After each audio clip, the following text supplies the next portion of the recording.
আচ্ছা, আপনি কি ককরোচ? Am I? No. কিন্তু আমরা তো ককরোচ নই। আনএমপ্লয়েড আছি, ইউথ আছি, but I am not a cockroach. আমাদেরকে ককরোচ করে দেওয়া হচ্ছে, চাকরি নেই, কিছু নেই, তাহলে ডিগ্রি পাওয়ার কি লাভ হলো? কোনো লাভ। ইউথের অ্যাঙ্গার যে ওদের ডিমান্ডস সাপ্লাই হয় না। সিউর এক্সাম নিয়ে এত কিছু হচ্ছে, তো সেগুলো রেকটিফাই হচ্ছে না। যে মডার্ন ইন্টেলেক্টটা রয়েছে, আমার মনে হয় এটা একটুখানি স্প্রেড হতে দেওয়া উচিত। রাষ্ট্র বিরোধী হলে আমি সাথে নেই।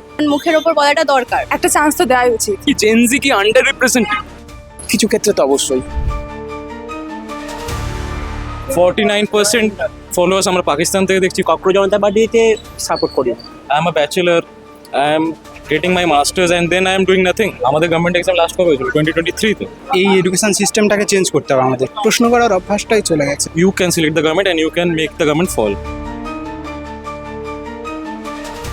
বিপ্লব কিংবা রেভলিউশনের কথা প্রথমবার পড়েছিলাম ইতিহাসের বইতে 1857-এর সিপাই মিউটিনি, যেখানে ইস্ট ইন্ডিয়া কোম্পানির একটি কার্তুজ, যেটার একটি চামড়ার অংশ যেটাকে দাঁতে করে কাটতে হতো, সেই চামড়া বানানো হতো গরু কিংবা শুয়োরের চর্বি দিয়ে। সেই নিয়ে বিদ্রোহ, সেই নিয়ে আন্দোলন, আর তারপরে 1947-এ আমাদের দেশ স্বাধীন হয়। কিন্তু আজকে 1857ও না, 1947ও না, আজকের সাল 2026 কিন্তু এই গুলির কার্তুজের দরকার পড়ে না। খুবই ক্ষুদ্র, খুবই সামান্য একটি জিনিস, আরশোলা। ইয়াং জেনারেশন কিংবা জেনজিকে একবার খালি আরশোলার সাথে কম্পেয়ার করার কারণে কিন্তু একটি মিম বলুন বা একটা মজার স্যাটাইরিক্যাল একটা জায়গা থেকে তৈরি হয়ে যায় একটা প্রোটেস্ট, যেখানে ইয়াং জেনারেশন চাকরি পাচ্ছে না, চাকরি পেলেও তাদের মাইনে বাড়ছে না, পড়াশোনা করছে কিন্তু পেপার লিক হয়ে যাচ্ছে, এমন বিভিন্ন জিনিসপত্র নিয়ে কিন্তু ইয়াং জেনারেশন রেগে আছে।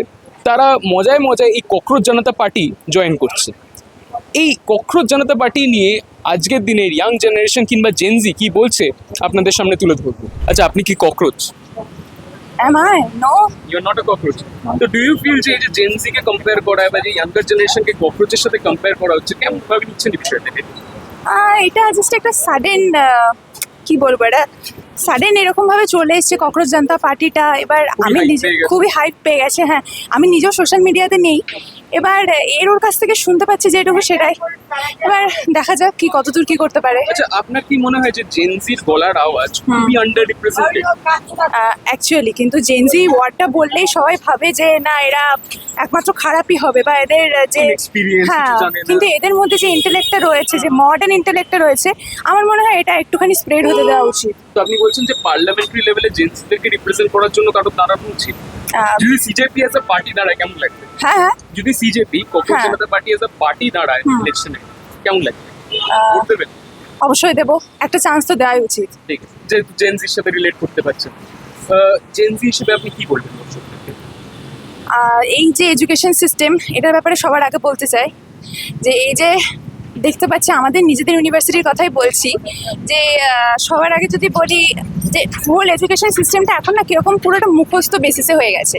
যদি কেউ নেটসেট এক্সাম দিতে যায়, ঠিক আছে, আমরা মাস্টার্স করছি মানে নেটসেট এক্সামের দিকে অগ্রসর হব, তো তারা কি করবে, তাদের একটুখানি আমার মনে হয় যে এক্সপ্লেনেশন বেসড যে আনসার সেগুলো করা উচিত, rather than MCQ.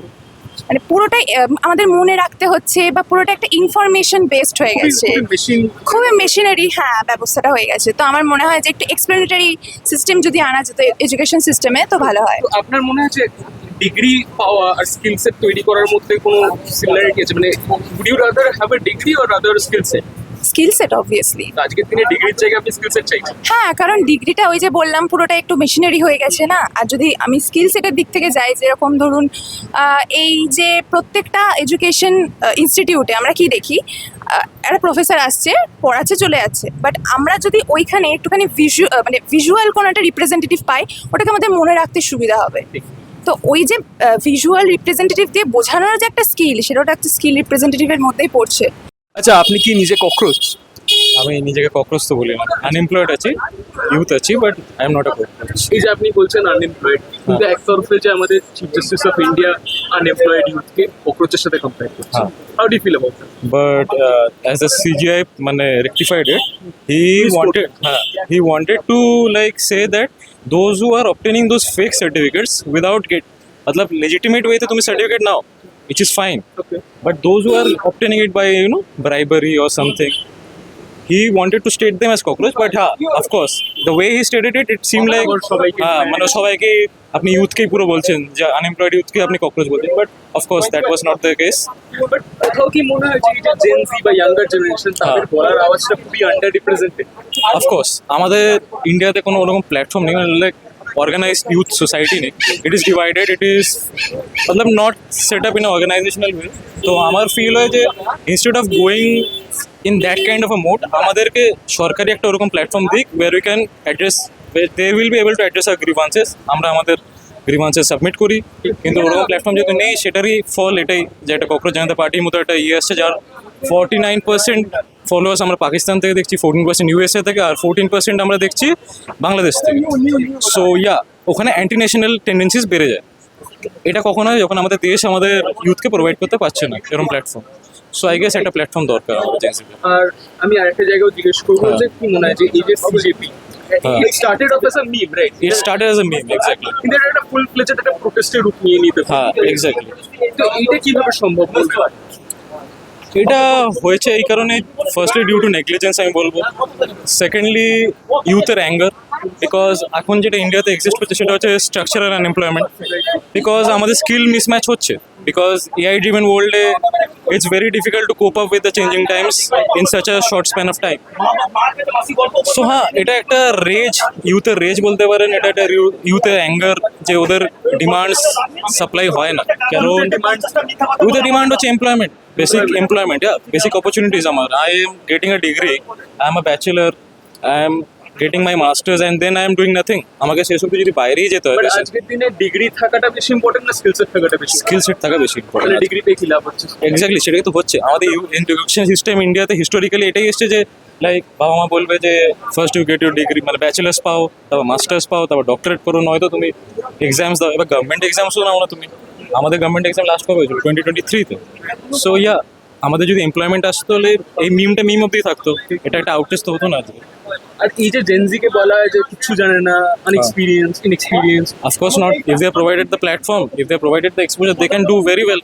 R India is the youngest country in the world, nation. So আমাদের ডেমোগ্রাফিক ডিভিডেন্ড একটা ডেমোগ্রাফিক বার্ডেনে হয়ে যাচ্ছে, জাস্ট বিকজ আমরা অপরচুনিটিস পাচ্ছি না, এটা হচ্ছে ফ্যাক্টর। সবশেষে ইয়াং জেনারেশন হিসেবে জেনজি হিসেবে কি বলবো? আমি জেনজি হিসেবে ইউথকে এটাই বলবো যে instead of going for memes and all, you can actually create a platform which will be very beneficial for the government. তোমরা প্রোটেস্ট করো, তোমরা গ্রিভেন্সেস সাবমিট করো, and it's a democratic country, you have your right under Article 326, so execute your right, তোমার ভোটের পাওয়ার আছে, you can select the government and you can make the government fall. আচ্ছা, আপনি কি ককরোচ? না, আমি তো মানুষ। আচ্ছা, আপনি মানুষ, হ্যাঁ। কিন্তু আপনার কেমন মনে হবে যে এই যে জেনজি, তো আপনি এই যে জেনজিকে ককরোচের সাথে কম্পেয়ার করা হচ্ছে, এটা কেমন ভাবে নিচ্ছেন? জেনজিকে ককরোচের সাথে কম্পেয়ার করা হচ্ছে, কেমনভাবে নিচ্ছি বলাটা খুব টাফ, কারণ কিছু কিছু ক্ষেত্রে কিছু মানুষের ক্ষেত্রে আমি বলবো এটা ঠিক ক্যারেক্টার হিসেবে, আর এক্সেপশন তো সব জায়গায়। কাদের ক্ষেত্রে ঠিক এটা, মানে কিরকম মানুষদের কথা বলছেন আপনি? যারা সোশ্যাল মিডিয়াতে ট্রোল করে তাদের ক্ষেত্রে ঠিক? ট্রোল করে ঠিক তা না, মানে ওই অনেকটা সোশ্যাল মিডিয়াতে প্রিটেন্ড করে অনেকে। আচ্ছা, প্রিটেনশিয়াস কাইন্ড। তো আপনি যেহেতু জেনজি, আপনার কি মনে হয় যে পার্লামেন্টারি লেভেলে বা বিভিন্ন স্তরে আমাদের গলার আওয়াজটা মানুষের কাছে পৌঁছয় না? We feel very underrepresented. মানে আপনি বলছেন সাধারণ মানুষের গলার আওয়াজ, জেনজির গলার আওয়াজ জেনজির গলার আওয়াজ পৌঁছচ্ছে না সবার কাছে? Do you feel that? Yes, কেমন করে? মানে গভর্নমেন্টের কাছে পৌঁছচ্ছে না, এটা তো বলতেই পারি। ফর এক্সাম্পল, মানে এই যে কলেজে প্রোটেস্ট হচ্ছে, পরীক্ষা নিয়ে প্রোটেস্ট হচ্ছে, বা এত কিছু সিইউ পেপার লিক হয়ে যাচ্ছে, সিইউর এক্সাম নিয়ে এত কিছু হচ্ছে, তো সেগুলো রেকটিফাই হচ্ছে না, তো সেগুলোর কোনো ইমপ্রুভমেন্টও আসছে না, তো সেটা একটা প্রবলেম হতে পারে। So what makes Gen Z different from all the other generation? একটা জিনিস I would highlight is the way to judge the righteousness of authorities, যেটা জেনজির মধ্যে বেশি আমি দেখেছি এখন আজকালকার দিনে, মানে লোকে মুখের ওপরে বলে দিচ্ছে সবাইকে, যেটা আগে অত হতো না, উইচ ইজ গুড, কারণ মুখের ওপর বলাটা দরকার, বিকজ যারা কাজগুলো করছে তাদের জানাটা দরকার যে তারা কি করছে। তো এটা একটা, আর একটা হচ্ছে with social media and everything, মানে মানুষের কাছে খবরটা পৌঁছে দেওয়াটা খুব ইজি হয়ে গেছে। তো সেই দুটো point I would highlight the most. কমেন্টটা তো অবশ্যই ঠিক নয় যেটা করা হয়েছে, বাট আই থিঙ্ক এই ককরোচ যেটা এখন চলছে মানে ট্রেন্ডিং, সেটা নিয়ে যারা এটাকে ফলো করছে তাদের একটু বেশি মানে এটার ভিতরে জানা উচিত যে অ্যাকচুয়ালি তারা ফলো যেটা করছে সেটা সোশ্যাল মিডিয়া রিলস বা ভিডিওসের ওপরে বেস করে করছে না, এটা রিয়েল কন্টেন্ট কি বা এদের রিয়েল মোটিভ কি, আই থিঙ্ক এটার বিষয়ে বেশি জানা আচ্ছা, উচিত। আপনি নিজে তো জেনজি, হ্যাঁ, আপনার মনে হয় যে জেনজি আর যারা আমাদের আগের যে জেনারেশন যারা, তাদের মধ্যে কোনো তফাৎ আছে? কি তফাৎটা বুঝে করে? অবশ্যই তফাৎ আছে, মেন্টালিটি তো তফাৎ আছেই। প্লাস মানে আগের জেনারেশন যেটা একসেপ্ট করেছে এই জেনারেশন সেগুলো একসেপ্ট করতে রাজি নয়, তো এগুলোই। তো কি মনে হয় যে পার্লামেন্টারি লেভেলে বা বিভিন্ন স্তরে আমরা জেনজি তারা কি খুবই আন্ডার রিপ্রেজেন্টেড মনে হয়? হ্যাঁ, টু সাম এক্সটেন্ট তো হয় অবশ্যই। আমাদের গলার আওয়াজ কি পৌঁছবে না? না, কি বলতে চাইবে?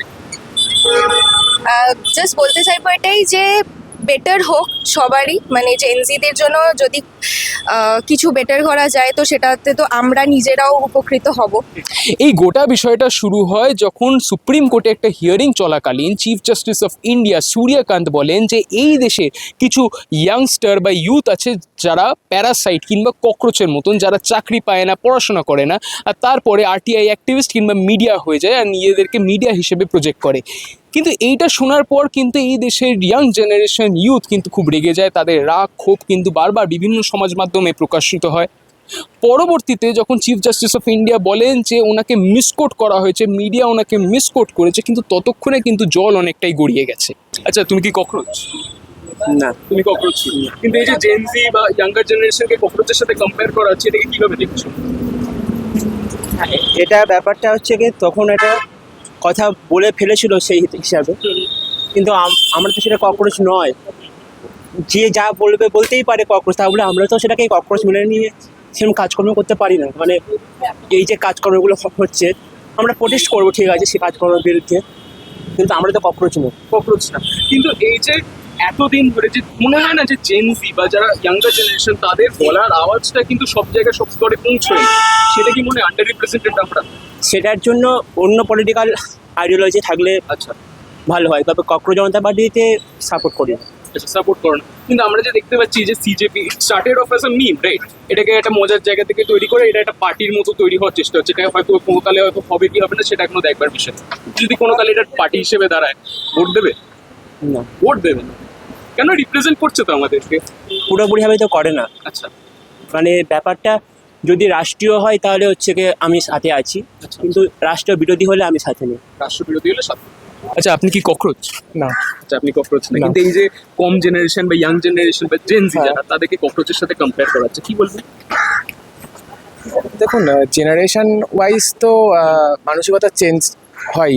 এখন আমার পরিপ্রেক্ষিতে যেটা ভালো আমার উপরের জেনারেশন বা আমার মানে আমার পরের জেনারেশনগুলোর জন্য সেটা ভালো নাও হতে পারে। পরিপ্রেক্ষিত ডিপেন্ড করছে। আচ্ছা, কিন্তু কি মনে হয়েছে এই যে বারবার জেনজি বা ইয়াঙ্গার জেনারেশনকে বলা ইনএক্সপিরিয়েন্স, কিছু জানে না, খালি ইয়ে করে? হ্যাঁ, এটা অ্যাটাক করাটা তো খুব খারাপ। মানে আমাদের এই জেনারেশনটাকে বারে বারে অ্যাটাক করা হচ্ছে, যার জন্য আমরা পরবর্তী ক্ষেত্রে আমরা নিজেরা নিজেদের মধ্যে একটা ইনফিরিয়ার কমপ্লেক্সে ভুগছি।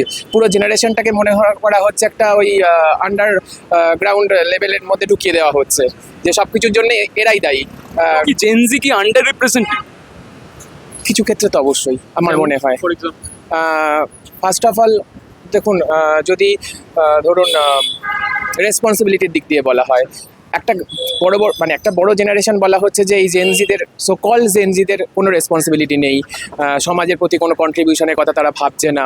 বাট আমার মনে হয় না এটা একদম ঠিক কথা। আমি এখানে একটা জিনিস বলবো, এই আবার সেম জেনজিরা যখন এই ককরোচ জনতা পার্টি নিয়ে যখন হাইপ হচ্ছে, তখন ককরোচের কস্টিউম পরে কিন্তু আবার নদীর ঘাট রাস্তাঘাট পরিষ্কার করছে। এটা একটা পার্ট অফ মানে এটা তো পুরোটা, আপনি তো একটা সেক্টরকে দেখে পুরোটার ওপর বিচার করতে পারেন না। মানে there as every in case of biological world সব জায়গায় এক্সেপশন থাকবে। সুতরাং But do you feel একটা জায়গায় একটা সেক্টরকে করে ডিপেন্ড করে পুরোটার ওপর তো একটা মতামত দেওয়া যায়, জাজমেন্ট করা যায় না। কিন্তু বাট ডু ইউ ফিল যে এই যে জেনজি যারা, তারা কি আন্ডার রিপ্রেজেন্টেড, যেমনটা তুমি বললে? কাইন্ড অফ তো অবভিয়াসলি। আচ্ছা, আপনি কি নিজে একজন ককরোচ? সেটার উত্তর তো সিস্টেম দেবে, সেটার উত্তর সিস্টেম দেবে। কোথা থেকে এই নামটার উৎপত্তি সেটা নিশ্চয়ই জানা হ্যাঁ, আছে। হ্যাঁ। কিভাবে একটু বলতে পারবেন আমাদের? আমাদের সিজিআই সূর্যকান্ত বলেছিলেন যে সাম ইউথ আনএমপ্লয়েড মানে এই যে ইউথকে ককরোচের সাথে কম্পেয়ার করা কতটা মানে কিভাবে নিচ্ছেন এই বিষয়টাকে? এটা আমি বলতে পারবো না, এটা আহ, ওরা মনে করেছে। ওরা মনে করেছে বলে দিয়েছে। হ্যাঁ, বাট ডু ইউ থিঙ্ক যে জেনজিদের আওয়াজ বা যে ইয়াং জেনারেশনের গলার আওয়াজ আন্ডার রিপ্রেজেন্টেড? সেটা বোধহয় সিজেপি বলে দিচ্ছে, সেটা সিজেপি সিজেপি উত্তর দিচ্ছে। তো এই যে একটা মিম হিসেবে কিন্তু জিনিসটা শুরু হয়েছিল, আজকে হ্যাঁ। কিন্তু একটা ফুল ফ্লেজেড পার্টি হতে পারে এরকম একটা জায়গায় না, ভাবনা। ফুল ফ্লেজের পার্টি মনে হয় না, কিন্তু ভাবনা। Satire Satire platform. কিন্তু কি মনে হয় যে প্রোটেস্টের রূপ কি মিম বা স্যাটায়ার নিতে পারে? শুরু হয়তো করতে পারে, চালিয়ে নিয়ে যাওয়া খুব কঠিন। কি মনে হচ্ছে সিজেপি মোমেন্টাম ধরে রাখতে পারবে? বলতে পারবো না, সময় বলবে। সময় বলবে। আর আমি যদি এক কথা আপনাকে জিজ্ঞেস করি যে জেনজি কি বলবেন যে এই যে আমাদেরকে বলা ইনএক্সপিরিয়েন্স, কিছু জানে না, এই বিষয়টাই কিভাবে অ্যাড্রেস করবে? ওয়ার্ল্ড নিউজকে তো সেরকম কখনোই বলা যায় না। ওয়ার্ল্ড নিউজ তো খুবই এক্সপিরিয়েন্সড, ওয়ার্ল্ড নিউজকে আমার পুরো সাপোর্ট অলওয়েজ। আচ্ছা, তোমরা দুজন নিজেদেরকে ককরোচ মনে করো? ককরোচ তো মনে করি না, বাট যেরকম পার্সপেক্টিভে বলেছে আমাদেরকে যে লেজিনেস বা জেনজিরা যেরকম ইয়ং জেনারেশনে লেজি হয়ে থাকে সেরকম আমরা হয়ে আছি, কারণ এখনকার সোশ্যাল মিডিয়া রিল সমস্ত কিছু ডিস্ট্রাকশন আমাদেরকে এরকমই করে দিয়েছে। কিন্তু এই যে cockroach Janata party started off as a meme, ঠিক আছে, মানে এটা মজায় মজায় শুরু হয়েছিল, এখন একটা ফুল স্কেল প্রোটেস্ট তৈরি হয়ে গেছে। কিভাবে দেখছি বিষয়টাকে? অবশ্যই একটা খুব ভালো মুভমেন্ট, কারণ সরকার আমাদেরকে ককরোচ করে দিচ্ছে। আমরা আসলে ককরোচ তো নিজেদেরকে কেউই ককরোচ নিজেদেরকে বলতে ভালোবাসবে না, আমি হই বা যে কেউ হোক, কিন্তু সরকার আমাদেরকে ককরোচ ভাবাচ্ছে, আমাদেরকে করে দিয়েছে সিস্টেম, আমাদেরকে যে কোনো মুহূর্তে কিছুই ভাবছে না। নেতাদের ছেলেপুলেরা বিদেশে পড়াশোনা করছে, ভারতের এডুকেশন সিস্টেম পুরো বরবাদ হয়ে যাচ্ছে, আমাদেরকে ককরোচ করে দেওয়া হচ্ছে, চাকরি নেই, কিছু নেই। ওই পরীক্ষা দিয়ে একটা বাচ্চা কত কষ্ট করে পড়াশোনা করছে, তারপরে পেপার লিক হয়ে যাচ্ছে। কোনো মানে আমরা ককরোচ হয়ে যাচ্ছি, সরকার আমাদেরকে ককরোচ করে দিচ্ছে। আচ্ছা, আপনারা দুজনেই নিশ্চয়ই কোনো ডিগ্রি পারসিউ করছেন, রাইট? কি মনে হয় আজকের দিনে দাঁড়িয়ে ডিগ্রি বেশি ইম্পর্টেন্ট না একটা স্কিল সেট? স্কিল সেট বেশি ইম্পর্টেন্ট। তাহলে ডিগ্রি পাওয়ার কি লাভ হলো? এটা কি এডুকেশন সিস্টেমকে প্রশ্ন করার জন্য? অবশ্যই। আমি এই বিষয়ে আর একটা জিনিস জিজ্ঞেস করবো যে এই যে জেনজিকে বারবার ইনএক্সপিরিয়েন্স বলা হয়, কিছু জানে না, কিছু বোঝে না, এটার সাথে কতটা সহমত? হ্যাঁ, অনেকটা হয়তো আমাদের জেনারেশনের অনেকটা দোষ আছে, কিন্তু সরকারের জেনারেশন ওয়াইজ একটু চেঞ্জ হওয়া দরকার, কারণ সবসময় যে সবাই ভালো করবে, সবাই খাটবে এইরকম তো হয় না। কিছু এই জেনারেশনটা খারাপ হয়েছে, সরকারের সেই হিসেবে নিজের পলিসিটা চেঞ্জ করা দরকার, কারণ পলিসি সেই একই রয়েছে, জেনারেশনের পর জেনারেশন একই পলিসিতে চলতে থাকতে একটা চিরাচরিত প্রথা, মানে বেকার হয়ে গেছে, কিচ্ছু নেই। বিদেশে এরা পাঠিয়ে দিচ্ছে, নিজেদের বাচ্চা কাচ্চারা ভালো পড়াশোনা করছে, মডার্ন পড়াশোনা করছে, আর আমরা সেই পুরনো প্রথা, সেই 19 শতকের যে পড়াশোনা সেই এখনো চলছে, বেকার, আমরা ককরোচ। আমি যেটা সাম আপ করার জন্য যেটা বুঝলাম যে আপনি যেটা বলছেন যে জেনজির গলার আওয়াজ খুবই আন্ডার রিপ্রেজেন্টেড, সবার কাছে পৌঁছচ্ছে না। এটা জেনজি আপনারা দুজনেই নিশ্চয়ই, তাই তো? কি বলবেন দর্শকদেরকে, কি বলবেন? এটাই বলবো যে আমাদের ফিউচার তেমন কিছু নেই, ফিউচার কিছু করতে গেলে এইসব মানে এই এডুকেশন সিস্টেমটাকে চেঞ্জ করতে হবে, আমাদের সবাইকে এক হতে হবে, কিন্তু আমি বলছি না যে ককরোচ জনতা পার্টি হয়ে সরকারকে নামিয়ে দিক, এটা বলছি না, কিন্তু আমাদের সবাইকে এক হয়ে এডুকেশন সিস্টেমটাকে চেঞ্জ করতে হবে, এটাই বলি। একদম, সরকার খারাপ করবে ভালো করবে, আমাদের উচিত প্রশ্ন করা, বিপক্ষের তো আর প্রশ্ন করার অভ্যেসটা কি চলে গেছে? প্রশ্ন করার অভ্যাসটাই চলে গেছে, বিপক্ষ প্রশ্ন করে না, যে সরকারে রয়েছে সে নিজের মতো চালাচ্ছে, আর আমরা মানে চুপ থেকে গেছি একদম, যে আন্দোলন এইসব জিনিস আস্তে আস্তে আমাদের মধ্যে কমে যাচ্ছে, আমরা কুঁড়ে জেনারেশন হয়ে যাচ্ছি আসলে। আপনাদের সামনে তুলে ধরলাম কলেজ পড়ুয়া ইয়াং জেনারেশনরা কি বলছে, জেন জিরা কি বলছে। তাদের কিন্তু একটাই বক্তব্য যে তাদের যে গ্রিভিয়েন্স, তাদের যা বলবার বক্তব্য, সেইটা যেন কেউ শোনে, সেটা শুনবার যেন একটা জায়গা দেওয়া হয়। তাছাড়া যে বিভিন্ন জায়গায় বিভিন্ন স্তরে তাদেরকে যে অপমানিত করা হয়, যে তারা কিছু জানে না, তারা কিছু বোঝে না, আসলে কিন্তু তা নয়। সেটা কিন্তু আজকের এই ভিডিওটা দেখলেই আপনারা বুঝতে পারবেন। আর ঠিক এইরকমই আরও কন্টেন্ট, এরকমই আরও খবর দেখতে হলে চোখ রাখতে হবে দ্য ওয়ালে, কারণ খবর এখন এখানে। ক্যামেরায় রণদীপের সাথে আমি Soumyadip Sen, the Wall News, Kolkata.